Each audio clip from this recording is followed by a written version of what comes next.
Yes. If we plan to explore further, let's take a short break first.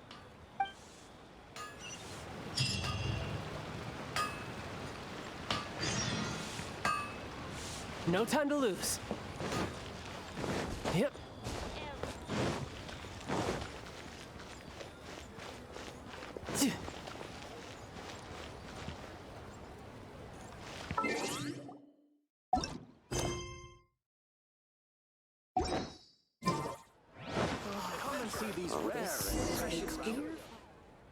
Oh, you must be from Mondstadt.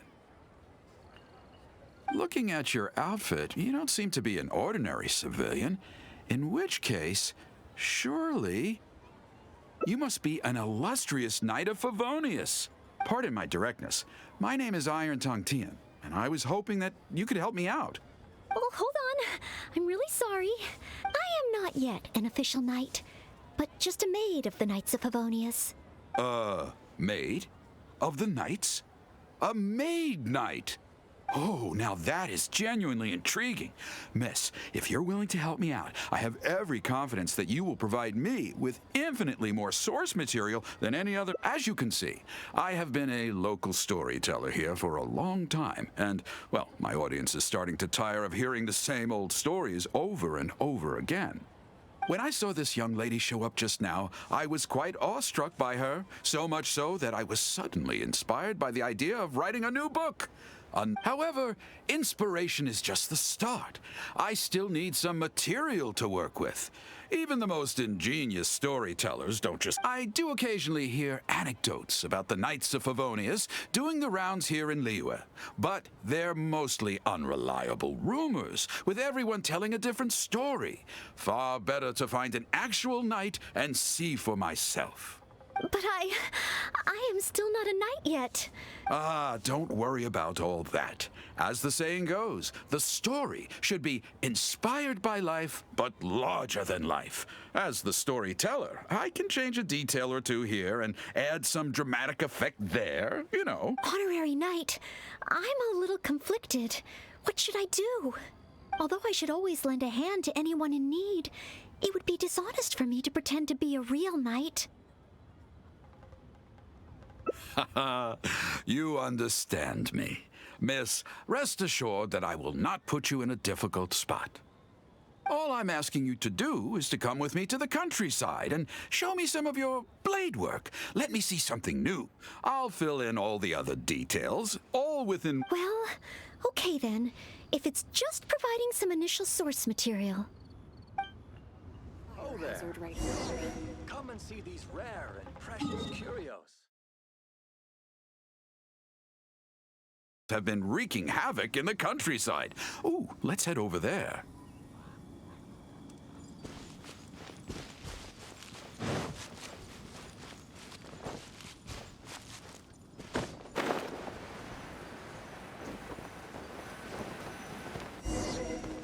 This looks to be the place. Ah, but it seems our timing is off. The Hilichurls are nowhere to be seen. Oh, if the Hilichurls are not around, does that mean you can't get any source material? Not necessarily. Look at all the things they left here. Miss, why don't you use your great sword to clean the place up? Cleaning up? Well, that shouldn't be too difficult. But the Hilichurls could return at any moment. Mr. Tian, please find a safe location from which to observe. Okay. The knight's meticulous mind attended to each and every detail of her duty with the utmost care and attention. This is good. I can work with this. Oh, you're taking notes already? Cleaning up a camp. I guess I do this kind of thing all the time. Wonderful. I'll call this one the Indomitable Sword of Favonius.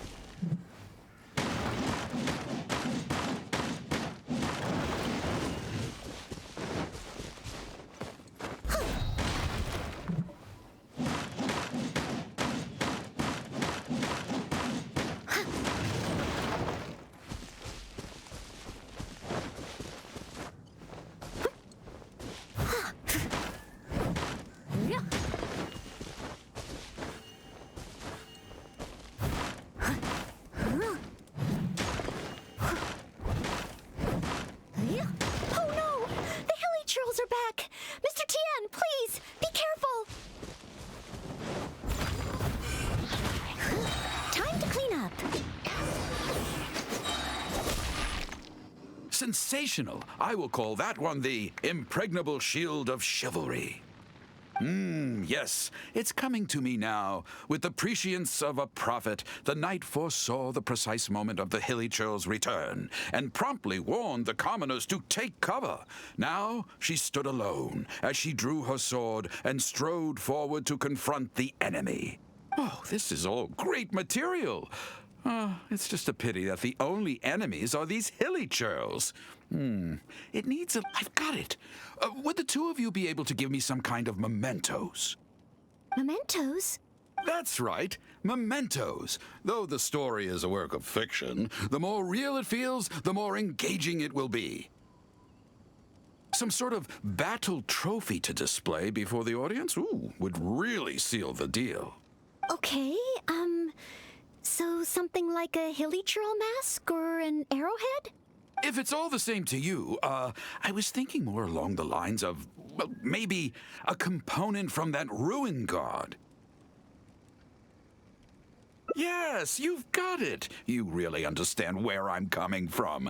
I've heard that there's a very common component in ruin guards. I should write down my new ideas before I forget them. Just hand the chaos device to me once you've managed to obtain it.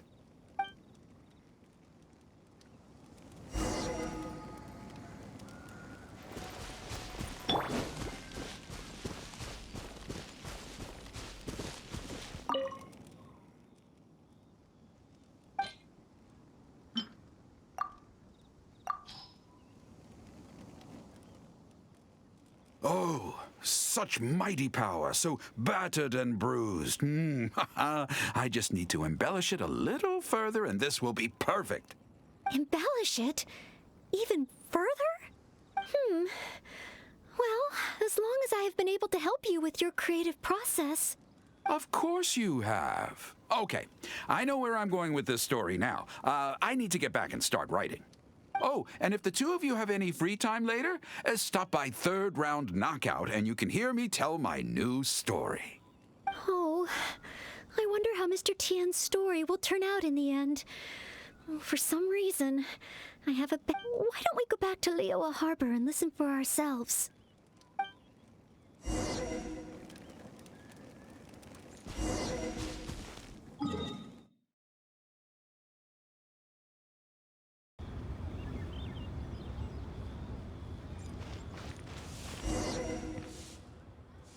With a roar like thunder, iron clashed with iron. Then 4 gigantic fists came pounding into the ground with a force beyond what could be put into words. So colossal was their weight, and so earth-shattering their impact. Such unthinkable power could easily cleave a stone peak right off the top of a mountain. Any ordinary human would either be torn to pieces in an instant, or at the very least, suffer indescribable injuries. But not so the knight from beyond the border. She did not flinch in the face of the flying iron fists, but sank instead into a low, fighting stance. And, with one swift sweep of her sword, the clash of metal erupted once more as dust billowed all around. Moments later, there was a deep and dull thud as the dust dispersed to reveal 2 pairs of iron claws lying lifeless on the ground. Such is the awesome power of the impregnable shield of chivalry, an esoteric martial technique practiced exclusively by the Knights of Mondstadt. The knight barely had time to catch her breath before a dark shadow leaped up before her into the sky, blotting out the sun and turning day into night. It was a ruin hunter. But she was no ordinary knight, and in her heart she declared, "I have nothing to fear." With an almighty battle cry, she unleashed the indomitable sword of Favonius. Beams of golden light shone out in all directions. A gust of wind raced through the battlefield. Sparks flew, and debris fell. One knight against 2 ruin guards? and a ruin hunter? Surely that must be an exaggeration. I suppose these stories are supposed to be taken with a grain of salt. Is this about me? What is he talking about? Oh no, this won't do. I must ask him to rewrite the story. Hard to believe? Then feast your eyes on this. This is solid proof of the Maid Knight's journey to Liyue. A fragment of a ruin god's armor, cut from its carcass by a blow of her blade in the midst of her death-defying battle. That is part of a ruin guard. A friend of a relative in the Millelith told me about these. Whoa. It's real, all right. Look at the cuts on it. Fresh from the battlefield. I must explain to Mr. Tian. Honesty, modesty. These are the virtues cherished by the knights. Hey, will you look at that? That girl over there looks uncannily similar to the knight from the story. Oh, I'd say more than just similar. She's the spitting image. Oh, should we get an autograph? Oh, it's definitely her. The legendary Maid Knight. Huh? Oh, okay. And so, the knight went west from Stone Gate with her sword in hand and scaled the mountains of a vast new land. A legend from the moment she set foot in Liyue.